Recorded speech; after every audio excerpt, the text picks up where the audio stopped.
This here is the GTX 1070, released back in 2016. It was the sister card to the mighty GTX 1080, which is still a very powerful card, even by today's standards. However, this card also featured 8GB of VRAM, just like the 1080, which makes it in 2024 quite a desirable graphics card on the used market. And that's also because the price is extremely good too. In fact, this one in my hand, I picked it up mainly probably because it's got a green PCB. I picked it up for around a price of $70 US when I was on a used PC parts hunt.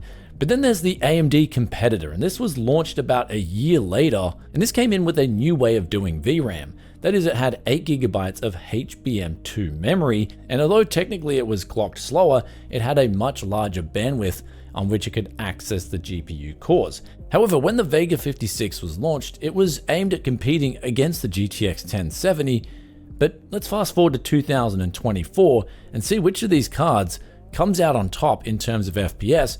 And actually, in today's video, we're going to be doing something a little bit different. That's comparing them head to head in the popular esports titles. Are you an Aussie?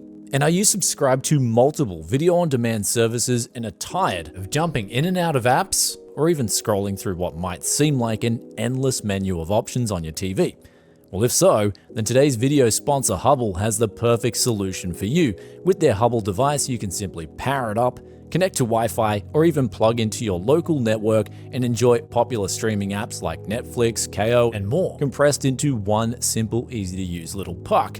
It also supports your traditional antenna to connect to localized TV stations, and the cost for all this?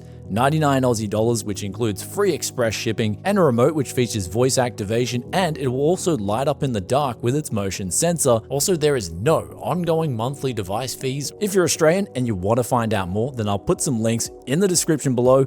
Let's get back to the video.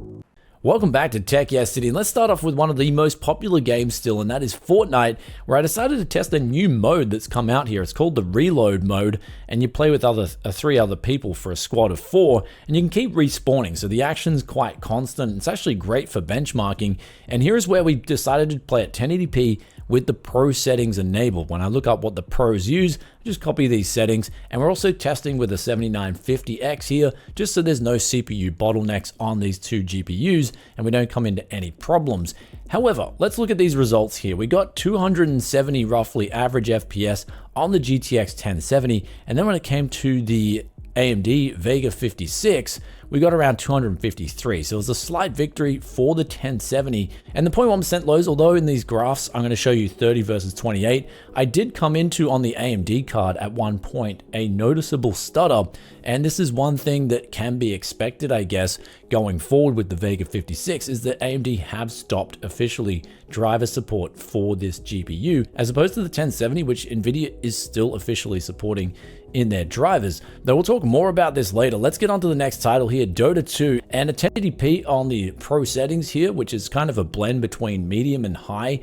This is where we saw roughly the same average FPS, similar to Fortnite, and actually the 0.1% lows were very good on both. In fact, there was no problems here. The GPUs had a lot of headroom still, so you could put the settings up if you wanted to, but I found these settings were actually very smooth, especially whilst in the midst of heavy battles too. So there was no really bad slowdowns. Both these GPUs were doing a great job here. And then we move on to Apex Legends, and here's where, just like Dota 2, we actually scored a very similar result.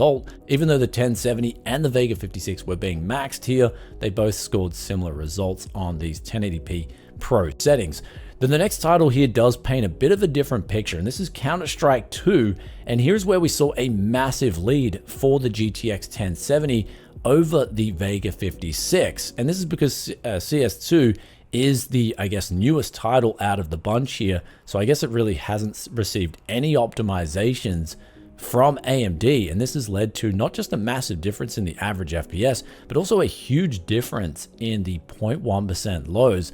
So not only was the 1070 doing a better job in terms of getting that better average FPS, but the 0.1% lows, it can really matter if you're in a clutch situation and you need your PC to perform.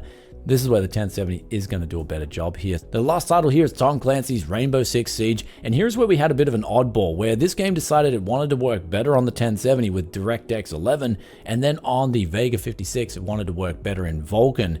So we gave out the respective APIs which perform better for those GPUs for this particular benchmark, and they came roughly with around the same average FPS. Now, Rainbow Six Siege has been around a long time, just like Apex Legends and Dota 2, so I actually wasn't surprised to see the FPS coming in very similar levels, both on the average FPS and the minimum FPS in this particular title. Though up until this point, you may have noticed that in the comparisons of side by side, I do include the wattage of the GPU and how much it's using, and you'll notice that it is lower on the GTX 1070 than the Vega 56. And keep in mind, we have undervolted both these graphics cards in today's comparison, where I do prefer to undervolt, especially cards like this that are used, and especially if they're both on reference blowers. This just brings the temperatures down, it brings the efficiency up, but also with these particular undervolts, you don't lose any performance, and in fact, it's a much better scenario, I believe, where I'm seeing with Dota 2, we're playing this for a full game, and we're just having no stuttering on both these cards, meaning outside these benchmarks, if there is problems in stuttering, it's usually due to the game and or the driver updates from AMD or Nvidia themselves. And so if you guys know me, it's one thing that I'm just going to keep pushing on the channel here, undervolting, whether it's used or new GPUs. I do recommend it, not just for the best power efficiency, but also in reference to the stability. I think it does add something there and give you a better experience, especially in the long term, as well as if you're on a budget, you're probably stretched for money. This is just going to make sure your investment right here does get the most out of it, and it does live its longest life.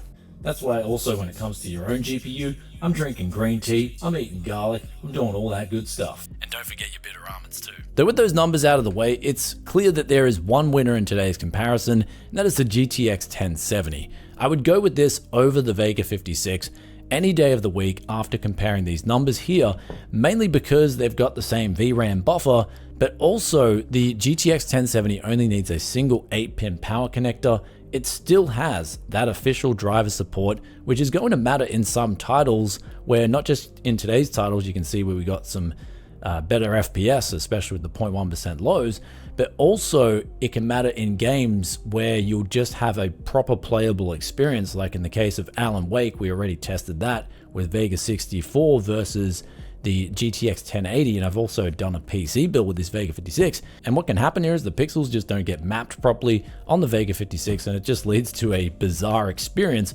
when you're playing this game. So better efficiency, better numbers all around, and here's the kicker, you can also get it, at least when I check the eBay prices, at better deals than the Vega 56, because it was sold a lot more, and a lot more people, I guess, are selling these on the used market, the 1070 that is. It leads to the fact that you can pick one up at a better price usually, as opposed to the Vega 56, which I find is on the shelves sparingly, and people still want decent money similar to that of a 1070. So if that was the case and you're looking for pure value, I would just go with the 1070. Though lastly, talking about the Vega 56, this was a really cool attempt from AMD to try something new, and when they released the HBM2, I think a lot of people were curious about it to know how it would perform in games and would it give a massive uplift.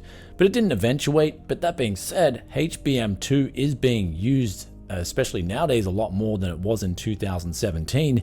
Especially in data center and machine learning, HBM2 is being better utilized there. Though for this old card, although it did lose to the 1070 in today's results, I still have an affinity for it. I still do like Vega 56 and 64. I feel like they were the first generation of AMD GPUs, Radeon cards, that you could really benefit a lot from undervolting the cards from their already out of the box boosted settings that were just too aggressive. But then if you undervolted them, you really extracted just such better sweet spots in terms of efficiency and also frame rates for that wattage that was being used. So interesting card to play around with, definitely a lot of fun. But that said, 1070 does win out at the end of the day, and look at the 1070 in general, if you can pick one of these up for around $70, it makes it so that it is one of the best used GPUs you can get under $100. Though if you are going to buy a used GPU and you're maybe new to Tech Yes City, then I'll put some videos up here that you guys can check out, and make sure you don't get hosed if you're buying a used product.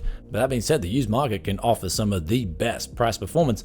I just did a PC build where we're showing off a 400 USD build with a RTX 4060 and an i7 9700, and that's pretty much going to compete just like the $800 RTX 4060 builds out there. It's going to be virtually no difference, except you're saving $400. Anyhow, guys, do let us know in the comment section below what you think about these two GPUs. Love reading your thoughts and opinions as always. And with that aside, I'll catch you in another tech video very soon. Peace out for now. Bye.